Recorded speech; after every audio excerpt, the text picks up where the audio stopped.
Hey everyone, it's Mona here, Craft Klatch. Today is Friday, and that means it's another Coaster Friday. Today we are making s'mores coasters, and that was suggested by Kayleen King. We're going to turn this into a set much like the hamburger coaster that we did, and it's going to be a combination of polymer clay and resin. For this resin casting, I'm using a different product today. The fine folks at Envirotex Lite sent me their new product called Fast Cast. They wanted me to give it a try. And it's very similar to the regular resin, the Easy Cast. It comes in part A, part B. And you can color it. I'm going to color it with my brown pigment. Now it says that the colors come out as a pastel because this will turn out to be white. But here's the thing, it casts in like 10 to 15 minutes. So this kind of has to be an express working time altogether. I'm going to mix them together. I have 30 seconds to mix in one cup, put it into a second cup, mix for another 30 seconds. And I'll be adding my pigment and pouring it in here all pretty quickly.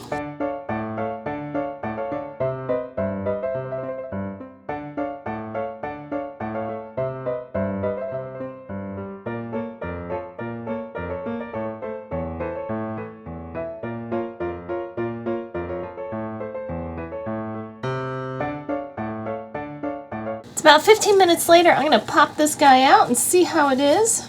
Sure enough, it has set.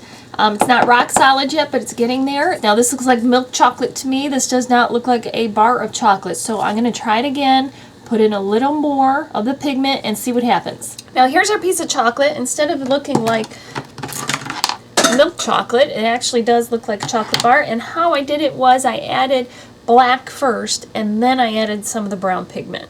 And if you don't want to use the fast cast, but I thought it was really convenient in terms of time, you could always use the other easy cast, the clear, put the dark in there, and then you don't have to experiment quite as much with the colors, the pigment colors. I'm working on parchment paper on a pan so that I don't have to move anything after the fact. Now with a pair of scissors, I'm just taking my pastel chalks and grinding just a little bit into a cup. I have this dark brown, and then I'm also going to do this reddish brown. Now you're going to want your polymer clay, and I'm going to start with the white, which would be the marshmallow. Now I have our test piece, and this will help me determine the size. I think I'm going to use a whole piece of clay. You want to soften it up by kneading it and conditioning it, which is just squishing it around in your hands and getting it nice and soft. I'm going to roll it into a ball, then I'm going to just start to squish it down. Now I have my chocolate milk piece as my guide to see how big I need to have it. So that's pretty good. I think I'm going to leave it that size. And now I have these for the graham crackers. So I need to soften them up. Again, I'm going to use my chocolate milk colored piece as a guide. I ran it through the pasta machine, folded it in half. Now I'm going to just use this as my guide to cut it right out. Here's our basic shape for the graham cracker. Now with your fingers, you just want to round those edges a little bit, tap out any lines or anything. And for the record, I counted how many holes there are on a graham cracker. So for the size that we're doing, it's going to be 11 on each half. So I'm going to eyeball the middle like this, and I'll put one in the middle, and then one in the middle, one in the middle.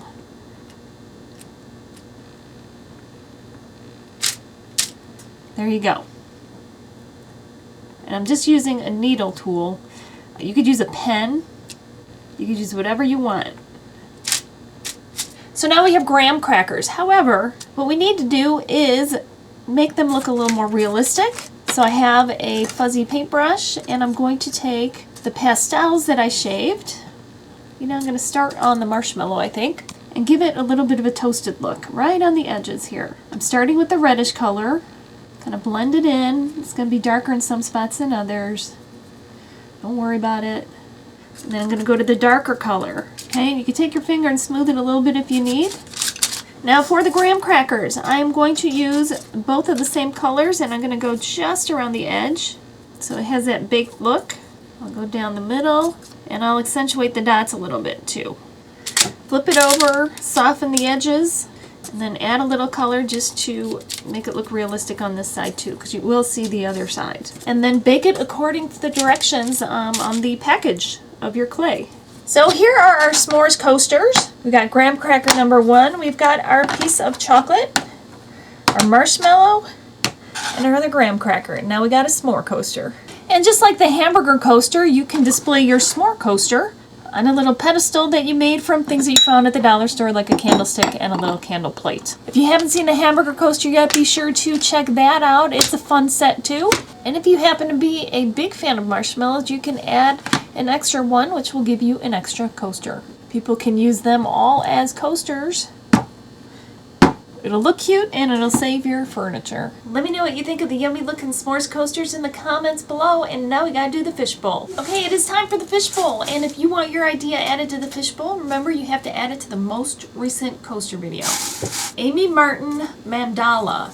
So that's what we're going to be doing next week, so be sure to come back for that. While you're here, remember to subscribe so you don't miss a thing, and be sure to check out some of my other videos. Thank you so much for watching. I will definitely see you next time. Remember, life is too short not to shimmer, so grab your glue gun and your glitter. Stay safe.